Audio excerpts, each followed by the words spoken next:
Good morning, ladies and gentlemen, and welcome to another episode of Extra Point here on KLAA. As always, I'm your host, Roland Rainey. You can call me R2, joined with my fellow colleagues, Justice from New York and Jeremy from Indiana. Gentlemen, week 6 is come and gone. A lot of great games, so let's capture those games right now in our quick snap recap. Bengals over the Lions 34-11. Burrow is leading his team, but we have seen the maturation process of Jamar Chase. They seem to be a combination that is growing over time. What did you guys think about that game? Yeah, no one's really questioning them taking Jamar Chase fifth overall now, are they? But getting back to the game itself, one very important aspect from this past game that really stood out was Joe Mixon had a very good game. When the ground game for the Bengals can get going and the pass game, the Bengals can be a very dangerous team going forward. If they can remain balanced, it makes them unpredictable, gives Joe Burrow the option of play-action passing. Just a very deadly recipe going forward for the Bengals, who are an up-and-coming team in the NFL. Yeah, this was another solid performance from the Bengals team. I thought the offense played well. Joe Burrow and Jamar Chase, they're continuing the ball and gel together. I thought T. Higgins looked good, Tyler Boyd. I thought they all had great games. But I think the bigger headline for this game is just the Detroit Lions aren't a very good football team. I mean, they're 0-6 right now. Their best player, and Jeff Okudah, is out for the season. Jared Goff is Jared Goff. He's not really going to carry this Lions team who's devoid of weapons right now. I just think this Lions team is in rebuild right now, and I just think that this is a team that's not going to be competitive very often this year, and it was kind of a walk-by for the Cincinnati Bengals this week. Well, definitely the Lions got a lot of work to do, so I know the head coach went up there and shed a lot of emotion in front of the media over the last couple of weeks about his team. They really got to get back to the drawing board. Then we have the Chargers versus the Ravens. Look, right now there is a serious argument that Lamar is making the argument for the MVP. Chase also. They beat the Chargers 34-6. Look, the Chargers are no slouches. Those guys are a scoring machine, and the Ravens held them at bay. What do you think about Lamar and his work that he's putting in right now with the Ravens? Yeah, Roland, you said Lamar Jackson's making the case for MVP. I think Josh Allen and Kyler Murray would beg to differ with that. I think they played, a little bit better than Jackson. But hey, Jackson's played great lately. He's really developed as a passer. I mean, I really emphasized that over the past few weeks. I thought it was a full team shutdown by that Ravens defense. I thought the coordinator did a good job disguising blitzes and switching up covers to kind of confuse Herbert a little bit. Look, this is Justin Herbert's second season. He's far from a finished product yet. He's going to have games like this. But Justin Herbert's a great kid. He's a great quarterback, and Chargers will be back next week. Yeah, the Ravens got bullied around on Monday Night Football last week by the Indianapolis Colts. They came out with a very clear idea that they were going to be the aggressor this week. They got after Justin Herbert. They made that offensive line crush under pressure, made it Justin Herbert throw into tight windows. Kudos to the Ravens defense for getting back to playing Ravens defense. Then we have America's team, the Cowboys, beating the Patriots. However, let's be very clear here. That was not a convincing win for America's team. Now, there's a lot of great things they can really gloat about. CeeDee Lamb. Great way to end the game with that touchdown off the slant there. However, now with an injured Dak going into the bye week, the Cowboys, I think, should look at this game and do some serious reflection. Look, they got a great record right now, but is it enough to make a great push in the playoffs? Yeah, I mean, the offense is still performing at an all-high level. The defense had some issues getting Mac Jones and the Patriots off the field. Jacoby Myers was moving the chains constantly, and then they had the big play at the end of the game to give the Patriots the slight lead back. I still think it comes back to that Dallas defense isn't at a championship level. The Patriots are a team that always play difficult football. They take away your best weapon. That is the Bill Belichick recipe of playing football, and they were able to run on Dallas. So I think it's a little bit of a concern going forward. Bye week came at a great time. Dak Prescott can rest up, and they can get ready for their Week 8 game. Yeah, I tend to agree with you. I tend to disagree with you, Jeremy. I think this was a good Cowboys win. I thought Trayvon Diggs played great again. He got beat on that deep route the very next play after the pick six, but I think if that's 5-10 years ago, that receiver never makes that catch because the safety comes down and puts his lights out. So I think it's kind of a tough play for the safety there, barreling down and having to figure out whether to go for the ball or go for the hit. And I think, it just ended up in a Kendrick Bourne freak touchdown. But I really like what I saw from Dallas this week. I thought, the offense played great as well. Defense played great still. But just like you said, Roland, at what cost? I mean, Dak going down on the final play in overtime, that's definitely going to hurt Dallas. And we'll see if he's good to go this week. Well, I'm going to go back and talk about what you just mentioned with the Cowboys. I'm going to counter your counter to Jeremy. I don't think this was a great win for the Cowboys. They played the Patriots. They're not playing a powerhouse Green Bay. They're not playing a powerhouse Cardinals. They're not playing a powerhouse Ravens or Chargers. They are playing the Patriots with a rookie quarterback. They should have got after this defense. They didn't, this offense, but they didn't. For whatever reason, the Patriots were still able to get up 29 points on them. I think this is those moments, however, you do go back to the film room and say, hey, where did we let up? Where do we have to fix? I think it's a really great path that they're on. However, you can't give up that many points to this level of a team if you are going to consider yourself one of the best teams in the league right now. Taking it on over to the Cardinals and the Browns. What a great game. Cardinals 37, Browns 14. Ladies and gentlemen, the Arizona Cardinals are 6-0.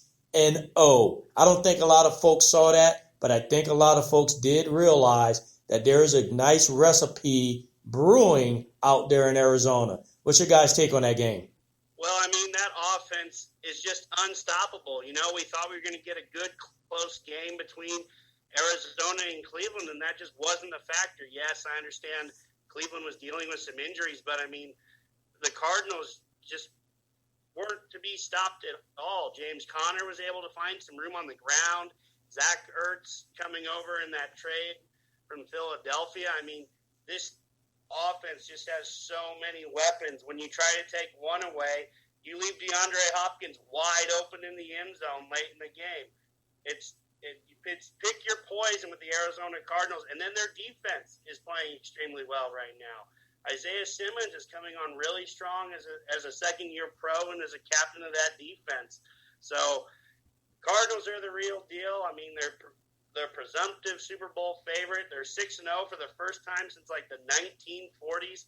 They haven't done that in over 70 years. This is a special team. We need to keep our eye on them. Yeah, this was an absolute bully beatdown by the Arizona Cardinals. I think it's a great statement win for that team without Cliff Kingsbury for that week. He's home with COVID, I believe, but it was just a great team win. I thought it was a pretty shocking win, to be honest. I thought the Cleveland Browns laid a big egg for that game. I think Baker Mayfield, he's still struggling to get that team over the hump it needs to be, and he threw a few crucial picks in that game. So I think it was a very disappointing game for the Cleveland Browns. I thought it was a very terrible game for the Cleveland defense. That defense has been playing terribly these past few weeks. I think 3 out of the last 4 games, their opponents have scored 30 or more points on them. So they're really underperforming right now, and it's something that they got to clean up if this team is going to make a run. Yeah, to your very point there, Justice. You had head coach out, COVID protocol. The Browns, look, a lot of injuries there. Various points in the game, it was pretty clear that Baker Mayfield was not the healthiest out there. You got some injuries in the backfield with the running backs. Right now the Browns are not the healthiest. Who knows when we will ever see, Beckham out there playing at his peak performance. That has seemed to not come to fruition as of yet. So the Browns, if they are going to be Super Bowl contenders, have to get healthy very quickly before we get to the back end of the season. Then we had, a blast of a game. Titans and Bills. The Titans, King Henry, they take that one 34-31. But what I want to talk about with this game is the Bills quarterback. Look, he is exceptional. We all know that. However, there were two distinct plays. As a head coach, you got to ask yourself, do I want my quarterback hurdling 4 first downs when he could probably just step out of bounds? And look, could he have gotten the quarterback sneak in? I think he could have. It's pretty clear he slipped down, but he was going up against some pretty big, meaty guys on that front line. Was he going to get in or not? I don't know. But they are taking some serious pop shots with their quarterback. And I'm going to be honest with you. I'm going to call it what it is, ladies and gentlemen. They are playing Russian roulette with their quarterback right now. So either they have to come to grips with what this guy can do and how to effectively utilize it, or say, hey, we don't want you taking these shots. Because let's be honest, if he goes down with a significant injury, I can tell you right now, that Bills season is going to go down with it. He is what drives that offense.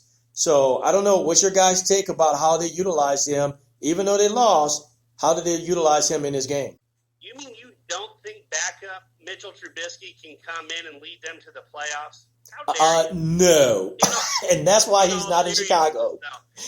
Yeah, in all seriousness, though, I don't mind Josh Allen trying to make that play with the lead. That's the type of guy he is. That's what makes him special. It's kind of the same philosophy we have with Patrick Mahomes. Yes, he makes all these incredible throws. Sometimes he doesn't need to, but that's what makes these guys special. I don't want him thinking, that's going to be something he learns as he gets more experience, how to better protect himself.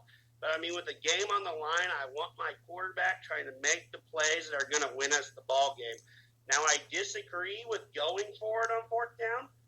I would have kicked the field goal to make sure I got to overtime and had a chance to win it in overtime, because you saw what happened. Yes, he slipped or whatever. But the other thing I don't like is on that play, you're going into the Titans' best defensive player in Jeffrey Simmons in the middle. That's not where I would have gone there. Let him move around.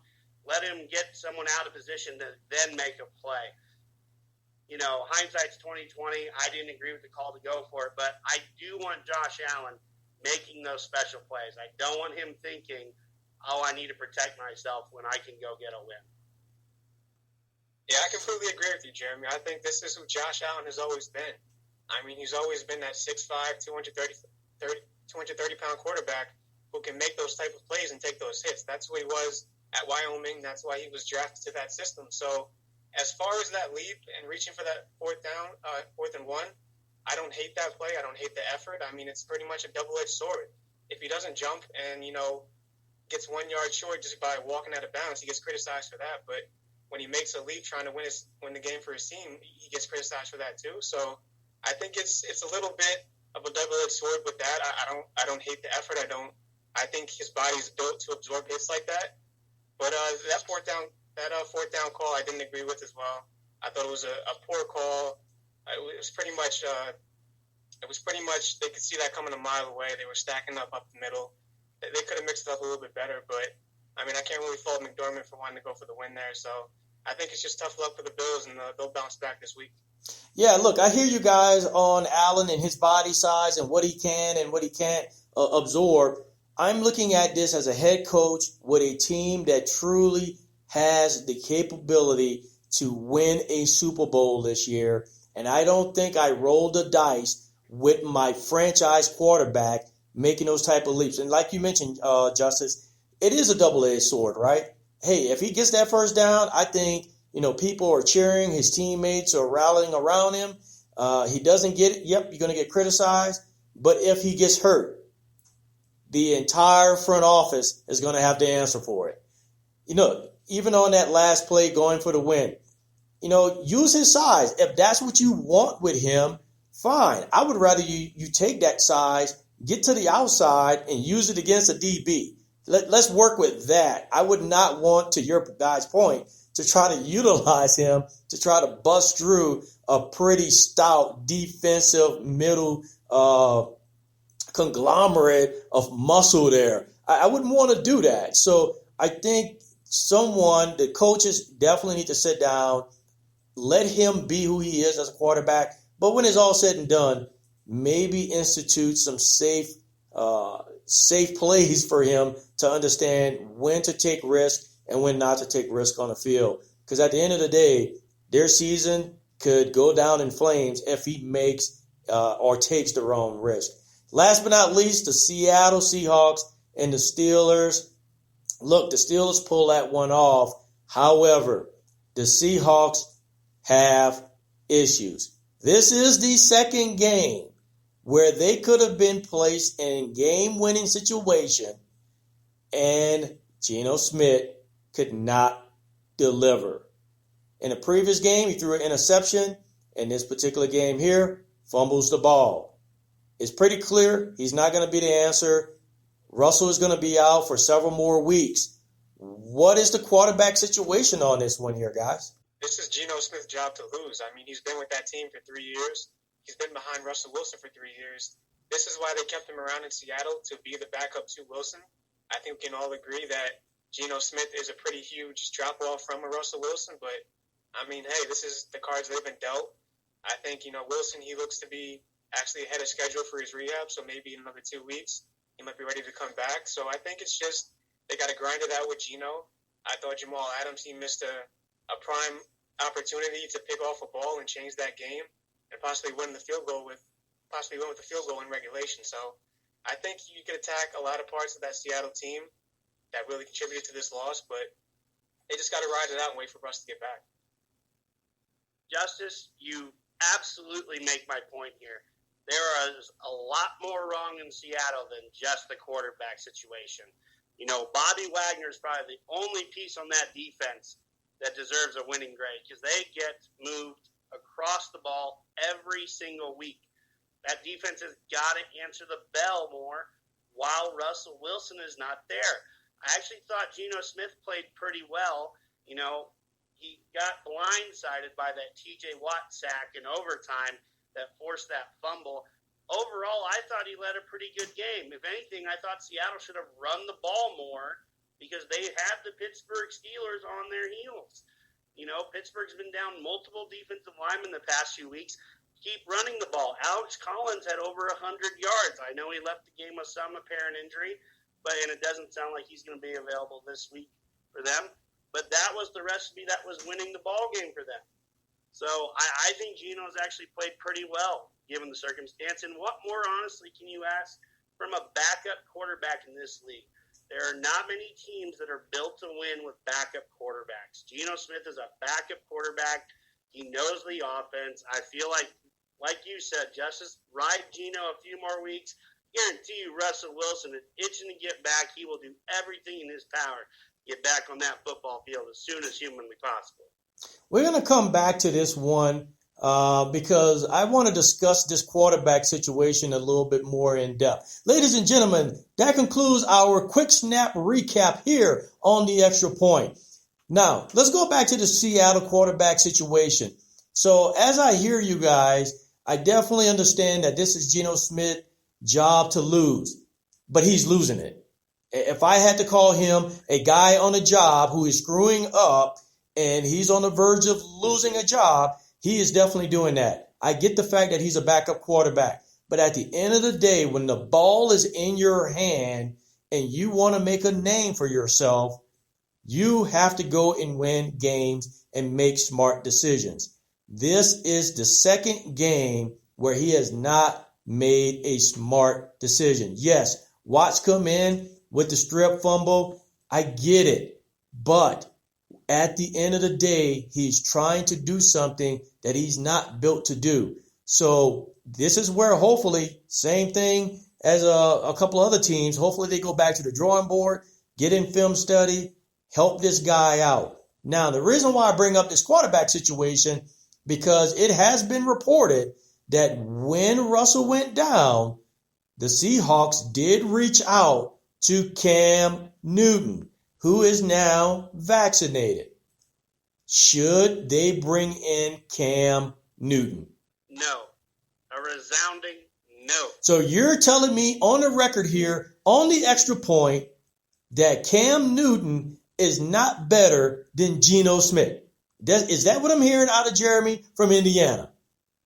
At this point in his career, what we saw last year in New England, absolutely not. I'd rather figure out whether Geno Smith has any true value to this franchise moving forward. You're only going to be rolling with him for a few more games. You're going to get Russell Wilson back. Why bring in a Cam Newton? Cam Newton just wants to get paid at this point. He hasn't been paid this NFL season because he's not on a roster. That is why he got vaccinated. That's why he wants to be in Seattle. He's missing out on his payday. I would not sign him. Yeah, I feel like our audience is going to think that I'm hating on Cam Newton or anything, but I mean, this is a typical scheme fit for me. I mean, it's the same thing we discussed with Washington and stuff and other teams like that and the Patriots. The scheme is not right for Cam Newton. Cam Newton is a read option quarterback who works the middle of the field with these slants and out routes that are 5 to 10 yards. This Seattle offense is a deep passing offense. You have Tyler Lockett, DK Metcalf. They're not looking to throw 5 to 10 yard slants and. Okay, well, hey, Justice, you got Cam Newton who can get the ball deep down the field. So if you have deep threats with someone who can throw the ball deep, why not go get this guy? Because it's pretty clear that Geno can't. I don't know if he can, Roland. I mean, we saw what he did in New England last year. He couldn't get the ball down the field. He was too inaccurate, and that's why they picked Mac Jones over him. So I just don't see it. I think Geno Smith is the better option. He's been in that system, and I think they just got to ride him out. So right here, ladies and gentlemen, on the extra point, you have heard us talk about this Seattle quarterback situation. So when it's all said and done, let's see what happens with Geno here in the next game. Now, I will say this for the record. If it comes down to another Seattle drive to win the game and he comes up empty again, not because of a fluke drop ball, not because of a missed handoff to a running back. But if he fumbles or if he throws another interception, I don't know. If I'm the coach or if I'm sitting in that front office, I'm saying this guy is not going to get it done for us. We got to get Russell back ASAP or we got to bring somebody else in. I don't know here. We'll have to wait and see how this one pans out. Now also, let's take it across the pond. Myers. Jacksonville Jaguars get their first victory. And what? That's what I'm telling the audience here. They get their first victory. And what? Is this going to be some type of awakening? Do you think they can go on a roll here? What do you guys think about that victory? Which, once again, I need to remind everyone, was against a very much struggling Miami Dolphins team. No, this is no awakening. I think the Jaguars are very much still asleep. Let's call it what it is. I mean, the Miami Dolphins, they're 1-5. They're not a great team as well. I think they were down Xavier Howard last week, their top corner on defense. And he had a Tua coming back for the first game since his injury. So I think they played a Dolphins team who's still trying to find their identity on offense. They don't know what kind of team they are yet on that side of the ball, and I think this was a great finish, a great team win for the Jacksonville Jaguars, but they will continue to struggle, and they're still a rebuilding team. I agree with you guys to a degree. I don't think this vaults them into a playoff run or anything. But when you look and see what Jaguars have been able to do these last few weeks, getting the win last week, it's positive momentum for Trevor Lawrence. He continues to look better every single game he plays. There are times when you look at him and say, man, I mean, he made a few throws on that Sunday early morning game that were just like, wow, this is why this kid was taken number 1 overall. No. Does Jacksonville become all of a sudden relevant this season? No. Do they become a tough out every week instantly for everyone who they play? No. But every game Trevor Lawrence plays, I feel like he's getting better. I feel like that offense is getting better. They're developing some chemistry, some symmetry on offense.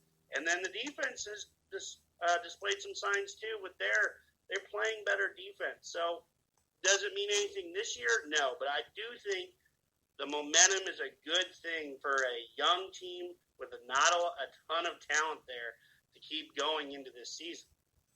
No, I definitely hear you there. I do believe that from a quarterback perspective, there's some momentum. There's definitely some confidence building that is taking place. They have yet to play a full, complete game. And once again, they were playing against the Miami Dolphins. Dolphins got their own problems to solve.